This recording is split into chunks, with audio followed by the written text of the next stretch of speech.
Okay, good evening folks. It is Sunday the 25th of July 2010. Just going to do the weekly outlook here for the Euro Pound. Um, right, so again, looking at this one, we've been kind of through this in the room a few times. We actually got up, we had a bit of a bad week here with the breakout system. There was 5 stop losses on the bounce using the breakout system, so it was a tough week. Probably the worst since I started it about 5 or 6 months ago. But I did take profit up at the 85.30 on a runner, which was good. But the thing that's happened here is that we've hit, if you see that the upper bar resistance here is at 85.308, and we had a high here of 85.305, and then we had a high here of 85.302. So we were, like 0.00003 or whatever away from hitting it. So technically, if you were just still using the 4 digits, which is what I go by really, this bat should really have been broken. Um, so, technically it's been a wee bit. I'm going to sort of look at two options here, as I've mentioned to the guys in the group. Basically, because I feel like this bat should really be broken, bar just some coding that could easily be fixed. We've made the 9 count sell setup here, we've had the thrust bar, so we're starting to move lower. We've obviously come low enough now, so I'm still looking towards if we can remove any thrust levels highs to the close, then I can see this market going higher. So I'm going to just sort of treat it as an actual bat break. And look to go long if we can remove sort of Friday's high to the close here, which is 84.50. So let me just change that. I mean, visually, obviously, it doesn't quite look right, but based on the actual numbers here on the bat, I think that does qualify as a break. So I'm going to go with that.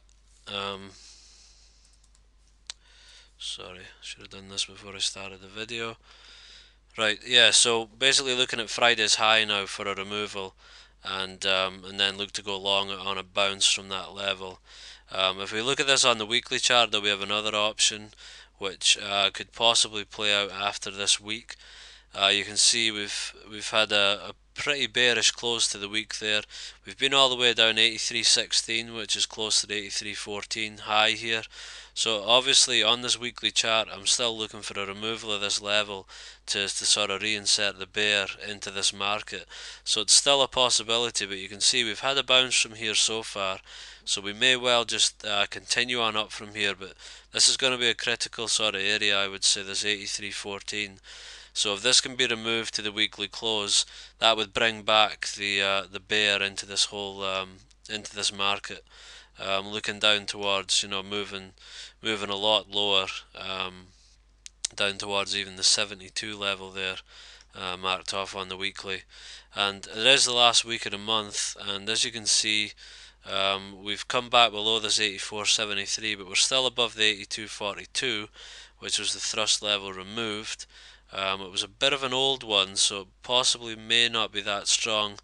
But I mean, based on, if we were to even just take this one out of the market, it does look. I mean, this is obviously the last thrust in the formation, so we've tested this level. So we could well start the new month and properly remove that level, which would go along with looking to go long into this market.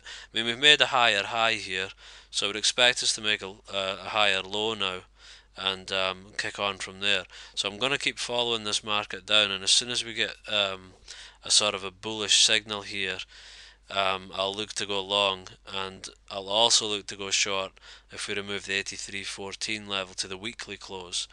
So remember, it's important to have options on both sides when you're trading a pair. So this one's presenting two good options, long and short, similar to what the Aussie dollar did a few weeks ago.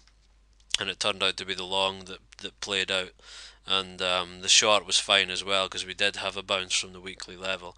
So just remember that it is always good to have two options in a market. So if we do remove this and become more bullish, then we'll take out this bat anyway and probably just keep going up through it because it should actually already have been broken in my eyes, and that's what I'm going along with anyway. The Euro's looking fairly good for a bounce across the board, so this could easily go further. So I'd like to be able to catch some of that move.